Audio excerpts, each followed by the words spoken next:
जीवन के अंतिम पहर में जब उम्र व्यक्ति की 60 से 65 साल हो जाती है तो अक्सर अपने को हताश और निराश महसूस करता है और साथ ही साथ वो समझता है कि चलिए जीवन में बहुत कुछ कर लिए अब क्या करना है। अक्सर ऐसा होता है, आमतौर पर ऐसा ही होता रहता है। लेकिन आज हम आपको एक ऐसे शख्स से मिलवाएंगे जो जीवन के लगभग 70 वसंत पार कर चुके हैं और साथ ही साथ आज उनमें बच्चों जैसी चंचलता है, युवाओं जैसी जोश उनमें है और एक एथलीट जैसी उनमें वह स्फूर्ति है।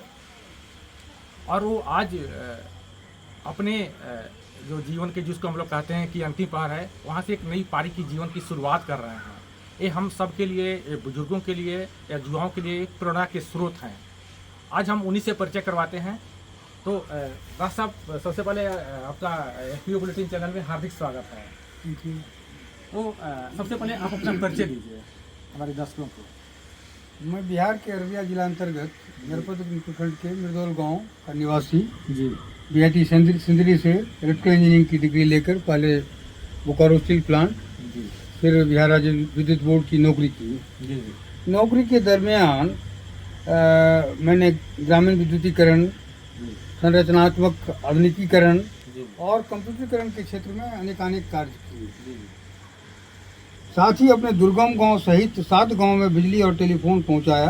कैमरे को जी जब मेरे दोनों बच्चे अपने पांव पर खड़े हो गए, मैंने निदेशक के पद पर आधुनिक पद पर स्वैच्छिक सेवानिवृत्ति लेकर जननी जन्मभूमि स्वर्गादपि गरीयसी हेतु गांव आ गया। जी मेरी गरीबी के कारण जहां मेरे इर्द गिर्द के लोग कहा करते थे कि इंजीनियरिंग की पढ़ाई का ख्वाब छोड़ दो, वहाँ ईश्वर की कृपा से मेरा इंजीनियर बन जाने से मेरे अंदर आत्मविश्वास कूट कूट कर भर गया और कोई भी कार्य मुझे असंभव नहीं लगा।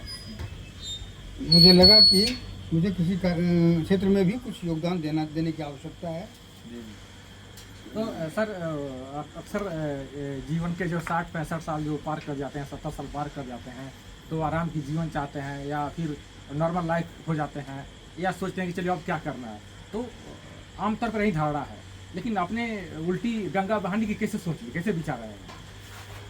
ऐसा कुछ उल्टी गंगा बहाने वाली बात नहीं है। हमको ऐसा लगा कि चूँकि जो स्कूली शिक्षा जो मुझे मिली, जी तो आपको जैसे जो मैंने बताया कि कोई काम हमको असंभव, मैंने कभी खेती नहीं किया था जी जी जी और आकर के खेती में हमको लगा कि नहीं, हमारे समाज को आवश्यकता है, एक बार मुझे किसी भी क्षेत्र में भी कुछ करके दिखाना चाहिए। जी। कुछ कर गुजरने की का जज्बा एक जो हमारे अंदर शुरू से रहा स्कूल के टाइम से, वो आज भी बरकरार है उसी रूप में।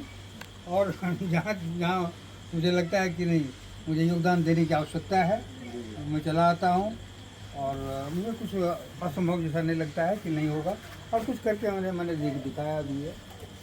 अच्छा, अभी आप कौन कौन से कृषि कार्यकलाप क्या क्या कर रहे हैं अभी आप? ये मुख्यतः जैसे मत्स्य पालन जी जी और उसके साथ साथ धान, गेहूँ, मकई, साग सब्जी, जिनमें परवल को बृहद पैमाने पर मैं कर रहा हूँ, परवल की खेती। और उसमें भी जब एक्चुअली मत्स्य पालन में जब मछुआरों की टीम काकीनाडा जा रही थी जी जी ट्रेनिंग लेने के लिए, मैं भी उन लोगों के साथ हो गया और काकीनाडा से उसका ट्रेनिंग लेकर के और उसको अपने तालाब में उसको इम्प्लीमेंट करने का कोशिश किया। अच्छा, यही देख रहे थे हम कि आपका तालाब देख रहे थे, आपका ये बागवानी देख रहे थे, तो आपने समेकित कृषि का एक अनोखा उदाहरण प्रस्तुत किया है जी कि मछली पालन भी हो रहा है और साथ ही साथ देखे कि मुर्गी पालन भी है, साथ ही साथ आपका बतख पालन भी देख रहे थे। उसके किनारे पूरे सब्जी का आपने पूरी सब्जी की खेती भी आप कर रहे हैं और साथ ही साथ अन्य जो पक्षी है, जीव जंतु भी आपके यहाँ आते जाते हैं, तो बड़ा अच्छा लगा। और साथ ही साथ पर्यावरण संरक्षण के क्षेत्र में भी आप काम कर रहे हैं।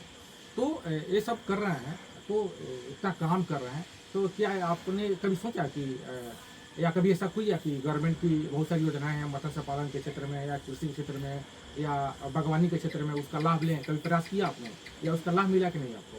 देखिए मनोज जी, मैं तो जिंदगी भर सरकारी नौकरी किया, जी जी लेकिन सरकारी दफ्तरों से मुझे डर लगता है, फिर भी मैंने लिया है, योगदान लिया है।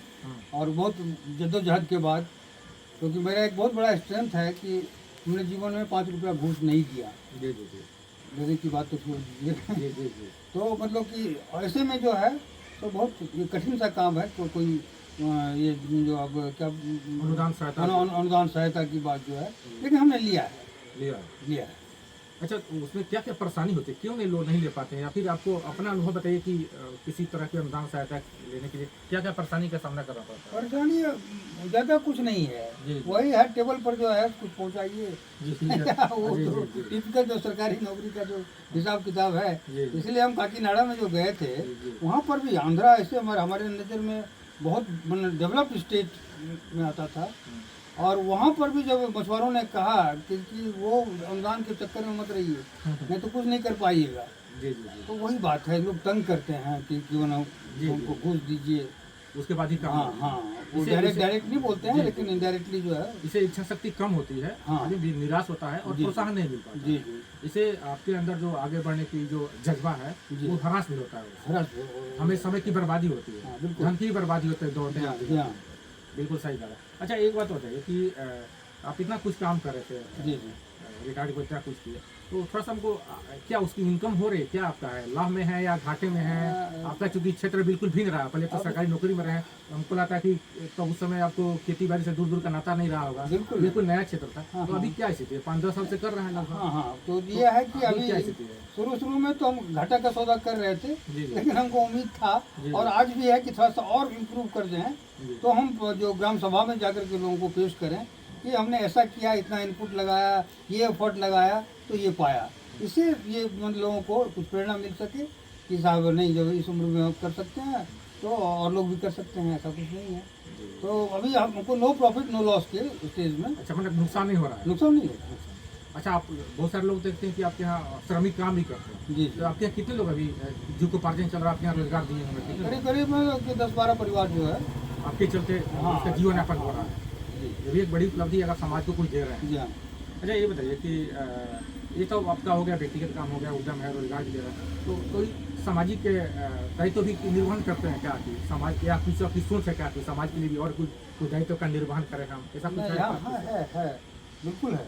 जी एक्चुअली क्या है कि हम आज से 25 साल पहले जी जब मेरे गांव में न रोड था, न बिजली था, न टेलीफोन था, उस टाइम में हम जो है सो प्रयास किए और गांव में लोगों ने कहा कि ये पागल आदमी है जो टेलीफोन एक्सचेंज की बात कर रहा है, यहाँ कुछ नहीं है। तो हम जो है सो लग करके और जो एफर्ट डाले, फॉर्म ला करके लोगों को भरोसा दिलाए। तो वो लोग बताया कि 15 आदमी से अगर पैसा जमा करवा दीजिएगा तो एक हज़ार रुपया तो आपके यहाँ गांव में हम एक्सचेंज खोल देंगे। वहाँ के जनरल मैनेजर वगैरह से बात हुई BSNL से, तो हम काफ़ी 10 बार आए तो 10 आदमी से पैसा लिए, 5 लोगों से कमिटमेंट लिए कि साहब अगर आप हलो हलो कर लीजिएगा तो तब पैसा दे दीजिएगा ना। तो बोला कि हाँ तब दे देंगे। तो 5,000 रुपये अपने पॉकेट से हम लगा दिए 5 आदमी का। कितना दिन पहले? ये 25 साल पहले की बात जी है। जी जी और उसी साइमल्टेनियसली जो है, ऑल्दो हम बिजली बोर्ड में थे, लेकिन पर्सनल कैपेसिटी में वहाँ से फॉर्म ला करके बिजली के लिए मैंने 11 बजे 12 बजे रात में गांव वालों को जो है जगाए कि भाई अब बिजली चाहिए आपको। तो लोगों ने कहा कि हाँ चाहिए। तो बोले लीजिए फॉर्म भरिए। फॉर्म लेकर के आए आपके यहाँ, इसको फॉर्म को भरिए, आपको अपना ज़मीन जायदाद का कागज़ दे दीजिए और 320 रुपया दीजिए। और एक्चुअली था कि ऐसा है कि 15 रुपया एप्लीकेशन फ़ी, 150 रुपया सिक्योरिटी मनी और 155 रुपया सर्विस कनेक्शन कॉस्ट। तो 320 रुपया जो है लोगों से वसूल किए। 7 गांव में ये काम 7 गांव में जाकर के किए और सबका पैसा जाकर के जमा किए बिजली ऑफिस में। जब बिजली ऑफिस में पैसा जमा करने के लिए गए, किसी बच्चे को हमने कहा कि जा काउंटर में पैसा जमा करके आओ, तो ये हमारे अपने विभाग की बात थी। तो वहाँ पर लोगों ने कहा कि भाई पर कनेक्शन तो 3,000 रुपया लगेगा। तो कहा कि हम 3,000 रुपया हम लिए हैं 320 रुपया, रसीद तो 320 रुपया का ही, गाँव वालों से 325 नहीं ले सकते थे हम। ये मेरा फितरत भी नहीं था। तो बहुत हंगामा वहाँ किए। तो अल्टीमेटली जो है सारा सर्वे हम खुद किए, सबका एस्टिमेट बना करके जूनियर इंजीनियर को दिए, अब दस्तखत कर दो बाबू। दस्तखत किया, फिर आगे उस सबका एस्टिमेट बनाना, मटेरियल्स मैनेजमेंट करना, ये पर्सनल कैपेसिटी में, एक ऑफिशियल कैपेसिटी में हम नहीं कर रहे थे। तो अल्टीमेटली जो है सब गांव में बिल्कुल, जैसे कि ये रोड हमारे गांव में नहीं था, तो रोड के लिए भी मुझे कोई होगा तो इंजीनियर नहीं होगा। तो सेक्रेटरीट में चक्कर मारे कि बताइए कि हमारे एरिया में कौन सा है रोड, तो लोग बताए कि नरपतगंज से जयनगर एक रोड है, तो कौन सा एजेंसी है, तो NBCC है। उसके पीछे हम लग गए। सैटरडे को मेरा छुट्टी रहता था, उनका खुला रहता, तो जाते थे वहाँ पर।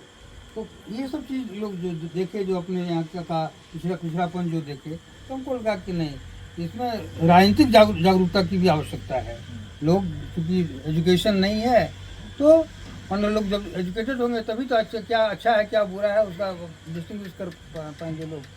तो हमने मतलब कि ये अभी जो लोकसभा इलेक्शन के टाइम में नॉमिनेशन हमने दिया, जिसको किसी न किसी तरह से मेरा रिजेक्ट कर दिया गया। संक्षेप में इतना ही कहेंगे, एक लाइन में कहेंगे ज़्यादा नहीं। अपने जब रिटायर होने के बाद से जो लोग आराम से बैठ जाते हैं घर पर, तो आपने क्या किया कि इस गांव में जो सूचना क्रांति लाई आपने, टेलीफोन की व्यवस्था करवाई, साथ ही साथ सबके लिए पावर की जरूरत है, अपनी बिजली का प्रबंध किया पूरे क्षेत्र के लिए, और संपर्क मार्ग बन सके इसके लिए आपने प्रबंध किया, और साथ ही साथ आप चाहते हैं कि आगे भी लोगों से जुड़ा रहे, लोगों का विकास हो सके, क्षेत्र का उन्नयन हो सके, आपकी चलत रही है। और साथ ही साथ आपको ये बता दें आप दर्शकों को कि अभी हाल ही में एक नौज्ञान फाउंडेशन है, उसके चेयरपर्सन भी है। अभी बता नहीं पाए है क्योंकि ये काम ज़्यादा करते हैं और बोलते कम हैं, तो ये चेयरपर्सन भी है, और आने वाले उनका समय में इनका विजन है कि उस संस्थान के माध्यम से पूरे क्षेत्र का विकास कर सके।